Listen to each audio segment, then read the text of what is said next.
국민 라디오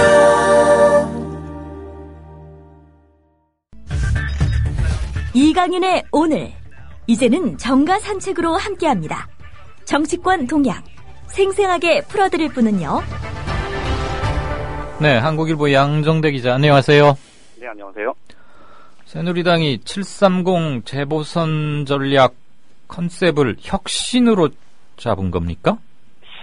오늘 새누리당의 새바위, 새누리당을 바꾸는 혁신위원회, 이 약칭이 이제 새바위인데요. 오늘 이 혁신위원회를 출범시켰습니다. 네. 역사 지방선거 때 박근혜 대통령의 눈물, 박근혜 마케팅을 통해서 이제 참패를 모면했고, 네. 그나마 체면 치레를 좀 했었죠. 예. 그런데 더 이상 박근혜 마케팅이 유효하지 않을 거다. 이건 이미 이번 총리, 장관 후보자 인선 과정에서 세월호 참사의 진정한 의미, 간성 이런 것들이 드러나지 않았다는 이제 비판적인 여론이 커지고 있는 상황이죠. 그렇죠. 그러다 보니 갑작스레 지난주 후반부터 당의 혁신위원회를 만들겠다 이런 얘기들이 좀 나오기 시작했었는데요. 오늘 결국 이제 면모가 드러났습니다. 네. 아마도 2012년 그 총선과 대선을 앞두고 새누리당이 당명 바꾸고 또 당의 로고, 색깔 다 바꾸면서 비상대책위원회를 만들었지 않습니까? 예. 그러면서 사실은 총선도 이겼고 결국 대선 승리까지 이렇게 갔었는데 아마 그거를 좀 벤치마킹 하려는 그런 의도인 것 같습니다. 당시 비상대책위원으로 참여했었던 이준석 전 비대위원, 지금 29살이죠. 예. 이 이준석 비대위원이 혁신위원회 위원장을 맡았습니다.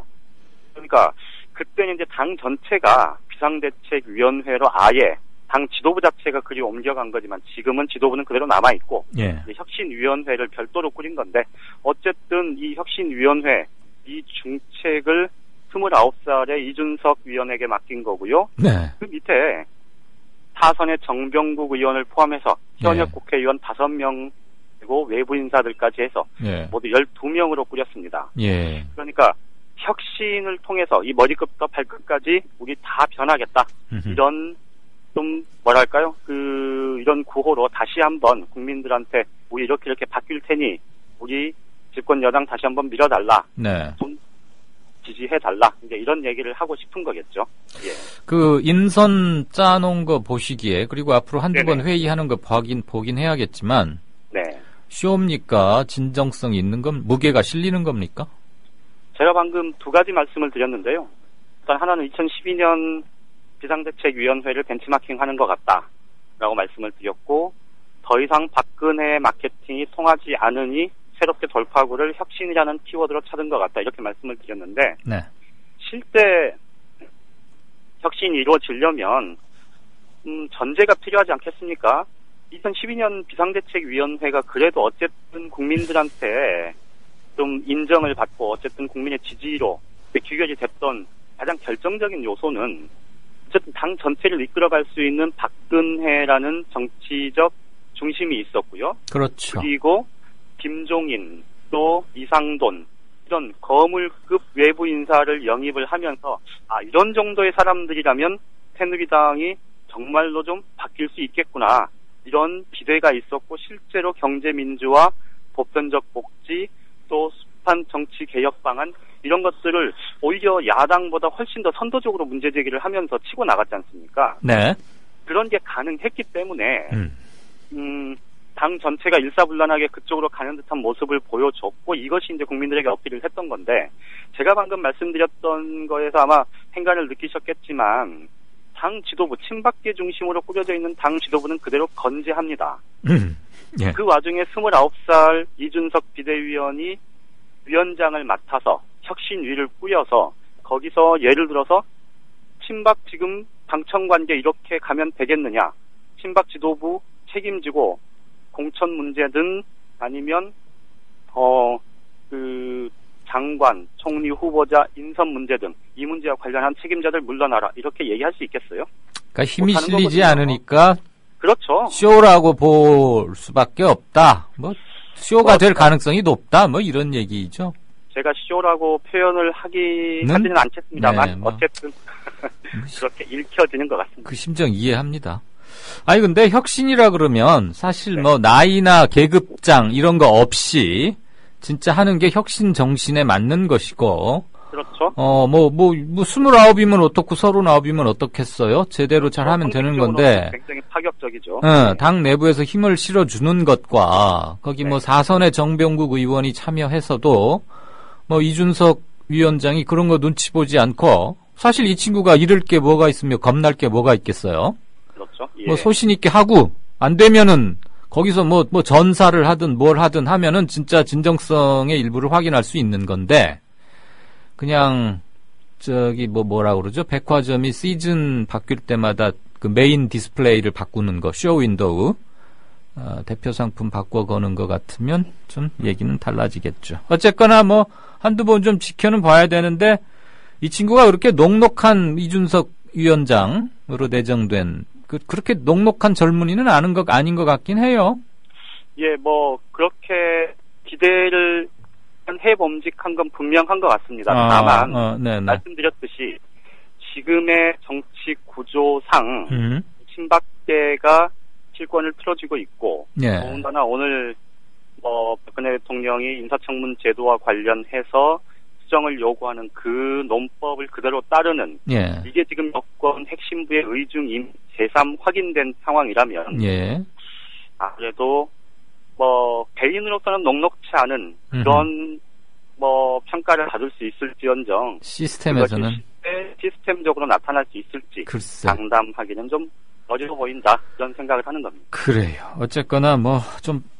어쨌거나 파격은 일단 파격적으로 보이긴 합니다. 그 박근혜 대통령이 되게 예뻐하나 봐요. 그래요? 그러니까 뭐 어디서 데려왔고 또 막 자꾸 맡기고 그러지. 자, 그건 그렇고 김문수 경기지사가 730 재보선에 안 나가겠다. 왜 그런데요? 떨어질까봐? 일단 그 속내야 알 수가 없습니다만 지금 당 안팎에서는 친이계의 반란이다. 이런 해석이 일부 나오고 있습니다. 어떻게 해서 그런 추론이? 이게 이제 그런 거겠죠. 김문수 경기지사 같은 경우는 사실 지금 서울 동작을이 수도권에 6군데 재보궐선거 지역이 있습니다만 서울이 딱 한 군데뿐이고 하이라이트라며요 이번에. 그렇죠. 그러다 보니 웬만한 야당 쪽에서 좀 거물급이 나오면 김문수 지사를 맞대결 시켜서 가는 것도 이 전략공천해서 가는 것도 괜찮은 방안 아니겠느냐. 내부적으로도 좀 그런 논의가 꽤 있었다고 합니다. 그런데 김문수 지사가 그거에 대해서 730 재보궐선거 출마 생각 전혀 없다 이렇게 이제 선을 긋고 나옴으로 해서 지금 새누리당 입장에서는 가장 중요한 게 어쨌든 과반 의석을 유지하는 문제 아니겠습니까? 그렇죠. 전체 15개 중에서 참패를 하는 한이 있어도 그런 평가를 받더라도 어쨌든 3석 내지 4석 정도 얻어서 과반을 유지한다면 그나마 이후 국정 운영에서 나름 궁지에 몰리는 걸 최소화할 수 있을 텐데 최악은 면하는 거니까. 그렇죠. 그래서 사실은 이렇게 저렇게 얘기는 하지만 가장 중요한 이 공천의 기준으로 지금 당선 가능성을 직간접적으로 얘기를 하고 있습니다. 그래서 이제 그동안에 워낙 미워해 왔던 친박계들이 미워해 왔던 나경원 전 의원, 오세훈 전 서울시장 얘기도 계속 나오는 거고요. 김문수 경기지사 얘기도 꽤 나오고 있었는데 이제 김문수 지사 카드가 흔들린다고 하면 틀어지면 결국은 나경원, 오세훈 이런 사람들도 전반적으로 분위기를 통해서 야권에 대응하는 이런 하나의 큰 흐름을 형성할 수 있는 여지 한 군데가 지금 기본이 빠지는 것 아니겠습니까? 그렇죠. 그렇게 되면 묻어가려고 그랬는데 좀 뻘쭘해지는 거죠. 그렇죠. 나경원, 오세훈 이런 사람들도 사실은 섣불리 나는 여기에 나서겠다 이렇게 얘기하기가 굉장히 좀 힘들어진다는 거죠. 그렇게 되면 전반적인 여권의 730 재보선 공천 전략 자체가 크게 차질을 빚을 수 있고 이게 나중에 이제 결과는 봐야 되겠습니다만 이 과반 유지 자체는 그렇게 저는 크게 어려울 것 같지는 않아 보입니다만 어쨌든 전반적인 재보선 전략, 구도 이런 것들이 크게 흔들리는 하나의 계기가 될 수 있다. 이런 차원에서 친이계 반란이다. 이런 평가가 나오는 것 같습니다. 친이계 반란 얘기까지 나오네요. 예, 표현이 참. 그나저나 김문수 지사 그러면은 다음 대선까지 그냥 이렇게 뒷짐지고 있겠다는 얘기입니까? 뭡니까? 오늘 이제 사실 공식적으로는 임기 마지막 날이죠. 네, 그 도지사. 예. 김문수 지사가 오늘 바퍼 행사에 참석을 했다가 이제 기자들하고 이런저런 얘기를 몇 가지 나눴었는데요. 네. 그 얘기의 골자는 그겁니다. 민심 안에서 내가 앞으로 뭘 할지를 더 고민하겠다. 이런 건데, 그래서 예전에 손학규 지금 새정치민주연합 상임고문이 그 지사직 끝난 다음에 100일 민심대장정 했지 않습니까? 예. 그게 아마 롤모델이 될 거다. 뭐 이런 얘기가 일부에서 나오기도 하고요. 예. 어쨌든 김문수 지사는 좀 호흡을 길게 보고 가겠다. 이런 얘기는, 이런 뜻은 분명한 것 같습니다. 그럼 만약에요. 네. 여권에서 이제 뭐 김문수 빠지고 또 뭐 오세훈 뭐 얼마나 경쟁력이 있을진 모르겠습니다만 어쨌거나 이름이나 인지도는 상당한 거니까. 그렇죠. 예. 이른바 나경원, 뭐 오세훈, 뭐 이런 사람들을 만약에 안 낸다면, 네네. 출마를 안 시킨다면 야당에서 손학규, 정동영, 김두관, 김상곤 비교적 비중이 상당한 이런 사람들 내는 거가 좀 영향을 미치려나요? 그럴 수 있겠죠. 어쨌든 내부적으로는 좀 뭐 이런저런 검토들을 하고 있을 텐데요. 네. 아직 뭐 윤곽이 뭐 다음 주나 돼봐야 좀 드러날 것 같긴 한데. 네. 전체적으로 보면 지금 새정치민주연합 쪽에서는 어쨌든 그 대권주자 반열에 올라 있는 좀 무게 있는 중진 의원들, 중진 정치인들하고 그다음에 그 새롭게 좀 인재를 발굴해서 네. 이렇게 새로 선보여야 할 그런 인재들 사이에 이 균형을 맞추는 문제에 대해서 굉장히 좀 고민을 하고 있는 것 같고요. 네. 아무래도 김문수 지사의 불출마로 해서 여권에서 나경원, 오세훈, 뭐 임태희 이런 좀 나름의 네임밸류가 있는 이런 정치인들의 출마 여부가 어떻게 되는지의 변동 폭에 따라서는 이 야권도 마찬가지로 그런 영향을 받을 수밖에 없을 겁니다. 그렇게. 이게 이제 전체적으로 보면 어쨌든 야권도 옛날 정치인들 계속해서 뭐 이렇게 재활용하는 듯한 그런 상황을 끌고 갈 수는 없는 거겠죠. 그렇죠. 그런 부분들 지금 또 이게 이제 순전히 정치적으로만 보면 지금 야당의 지도부 자체가 사실은 당내 기반이 그렇게 썩 뭐 아주 공고하지는 않기 때문에 네.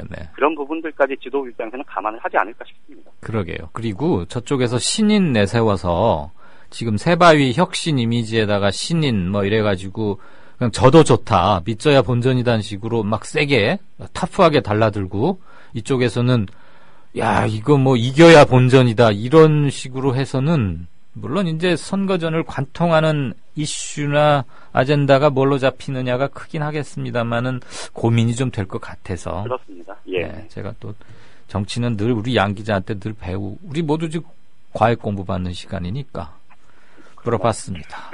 잘 들었어요. 예, 고맙습니다. 고맙습니다.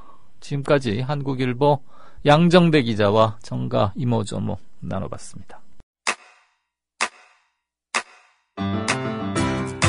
국민라디오 지지하는 4가지 방법 아시나요? 다운로드하기, 별점 주기, 댓글 달기, 구독하기. 국민라디오를 보다 많은 이들에게 전할 수 있는 가장 손쉬운 방법.